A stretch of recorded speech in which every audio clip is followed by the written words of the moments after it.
शिवाय ओम नमः शिवाय हर हर बोले नमः शिवाय। दोस्तों, भारत के राज्य उत्तराखंड में एक मशहूर पर्यटन स्थल है, हिल स्टेशन नैनीताल। आपने नाम तो सुना ही होगा और शायद गए भी होंगे। नैनीताल के पास ही एक और छोटा सा कस्बा या शहर है जिसका नाम है भीमताल। और इस भीमताल में एक शिव मंदिर है जिसका संबंध सीधा सीधा द्वापर युग से कहा जाता है। जी हां दोस्तों, नैनीताल से मात्र 20 किलोमीटर की दूरी में भीमताल है और भीमताल में भी एक बड़ा सा झील है, जैसे कि नैनीताल में नैनी झील है। भीमताल के इस झील के ही किनारे एक प्राचीन मंदिर है जिसका कि संबंध कहा जाता है द्वापर युग से है, क्योंकि इस मंदिर का नाम है भीमेश्वर शिव मंदिर। अर्थात इसे पांडवों के जो मध्यम पुत्र थे वायुपुत्र भीम, उन्होंने इसकी स्थापना की थी। कहा जाता है कि पांडव जब अपने वनवास के दौरान इस अंचल में घूम फिर रहे थे, तब एक बार भीम अकेला कहीं जा रहे थे इस जंगल के बीच से, तब उन्हें एक आकाशवाणी सुनाई दी, जिस आकाशवाणी में यह कहा गया कि भीम, अगर तुम चाहते हो कि तुम्हें लोग युगों युगों तक याद रखें तो यहां एक शिव मंदिर की स्थापना करो। फिर क्या था, शिव मंदिर की स्थापना के लिए भीम पूरी तरह से जुट गए। उन्होंने पहले एक शिवलिंग की स्थापना की, उसके बाद मंदिर की। अब जब पूजा करने की बात आई तो शिव जो पूजा है वो बिना जल अभिषेक कैसे हो सकता है, और वहां आसपास कोई जल का स्रोत ही नहीं था।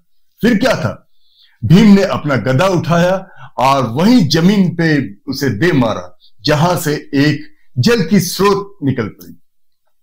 उस जल की स्रोत से भीम ने जलाभिषेक करके शिव का जो पूजा अर्चना है उसे संपन्न किया। बाद में यही जल स्रोत एक नदी का रूप धारण कर लिया और एक झील का रूप धारण करके वहां पे भीमताल बनाया। कहा जाता है कि महाबली भीम, वायुपुत्र भीम इसी झील में नहाया करते थे, तो वो काफी दिन तक इसी अंचल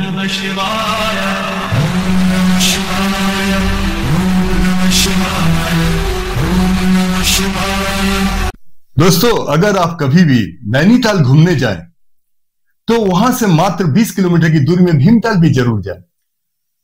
भीमताल नैनीताल इतना सजा सवरा तो नहीं है, लेकिन भीमताल का भी जो प्राकृतिक छटा है वो भी देखने लायक है, वो भी किसी से कम नहीं है।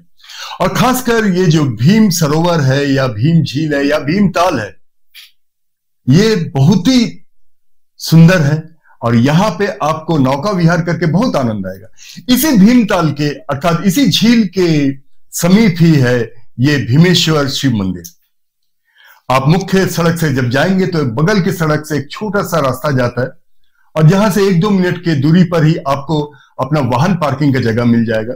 वहां आप पार्क करके बस 50 एक कदम आपको जाना है कि आपको भीमेश्वर मंदिर का मुख्य द्वार दिख जाएगा।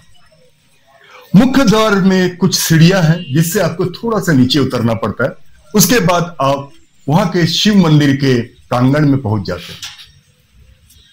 दोस्तों, प्रांगण में आप देख पाएंगे कि 2-2 नंदी बैल वहां पे विराजमान है और जिसे देखते ही आप समझ जाएंगे कि ये नंदी बैल हजारों वर्ष पुराने हैं।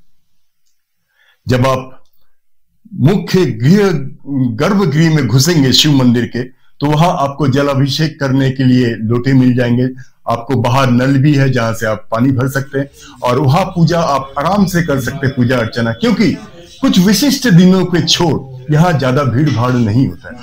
परिक्रमा करने के लिए भी पर्याप्त जगह है इस मंदिर के आगे। जैसे कि आप जानते हैं, सनातन के जितने भी मंदिरें होते हैं, जितने भी मुख्य मंदिरें होते हैं, वहां छोटे छोटे कुछ और भी मंदिरें बना दिए जाते हैं। इसी प्रकार इस शिव मंदिर के भी पीछे एक और मंदिर है जहां पे बजरंगबली की प्रतिमाएं, माता अंबा की प्रतिमाएं और राधा कृष्ण की प्रतिमाएं तथा शनिदेव की प्रतिमाएं विराजमान है। आप वहां भी पूजा कर सकते हैं।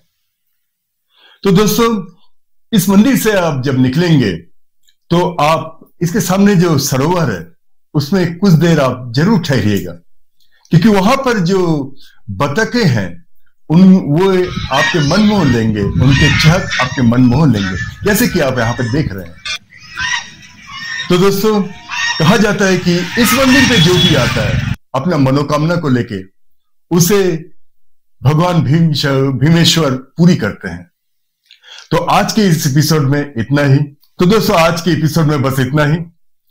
महाशिवरात्रि आने को है तो मैंने सोचा ये संदेश आप तक पहुंचा दे। शायद आप में से बहुतों को नहीं पता जो भीमेश्वर शिव मंदिर कहाँ है। तो बस आज मुझे इजाजत दीजिए। नमस्कार।